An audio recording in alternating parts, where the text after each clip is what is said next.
దీన్ని తప్పకుండా నువ్వు వెనక్కి తీసుకోవాల్సిన అవసరం ఉంది. నా దొంగ ఏడుపు అన్న మాటను వెనక్కి తీసుకోవాల్సిన అవసరం ఉంది.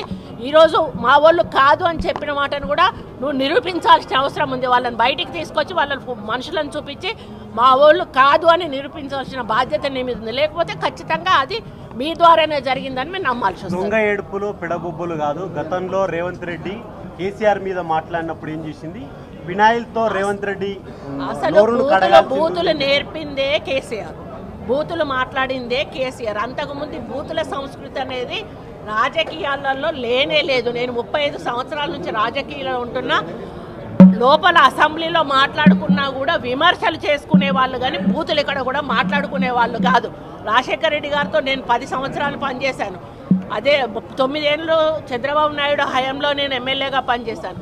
ఏమయ్యా రాజశేఖర్ అని ఆయన మాట్లాడేవాడు, ఏమయ్యా చంద్రబాబు అని ఈయన మాట్లాడేవాడు. కానీ ఎక్కడా కూడా అసభ్య పదజాలాన్ని వాడినటువంటి సందర్భాలు లేవు. డైవర్స్లో ఒక అయిందండి, నాగ చైతన్య డైవర్స్ 100% కేటీఆర్ చేయబట్టే అయింది.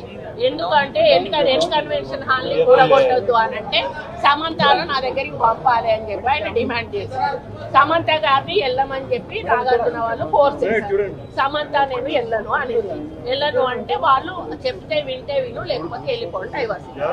అది ఓపెన్ సీక్రెట్. అది అందరికీ కూడా ఇంటర్నల్ గా మీడియా వాళ్ళంతా వాళ్ళకి ఎవరికి ఇండస్ట్రీ వాళ్ళందరికీ కూడా తెలుసు. ఈరోజు సమంత జీవితం అన్యాయం కావడానికి 100% కేటీఆరే కాదు. అదేవిధంగా 2-3 హీరోయిన్లు పెళ్లిళ్ళు కూడా చేసేస్తున్నారు. ఎందుకు అన్నట్టు ఈ డ్రగ్స్ కేసు రాగానే ఈరోజు మీకు తెలుసు రకుల్ ప్రీత్ సింగ్ ఆల్రెడీ బయట ఆమె పెళ్లి చేసేసుకుందా. ఇంకొక 2 హీరోయిన్స్ కూడా గబగబా పెళ్లిళ్ళు చేసేస్తున్నారు. ఈ తలకాయ నొప్పి మాకేంద్ర బాబు, మేము ఇందులో ఇరుక్కుంటాము.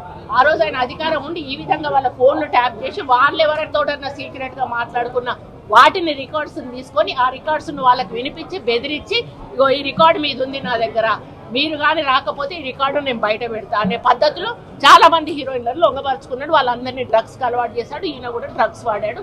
దానితోటే ఆ రోజు డ్రగ్స్ కేసు కానీ ఈ రోజు ఫోన్ ట్యాపింగ్ కేసు కానీ చాలా సీరియస్గా మన ప్రభుత్వం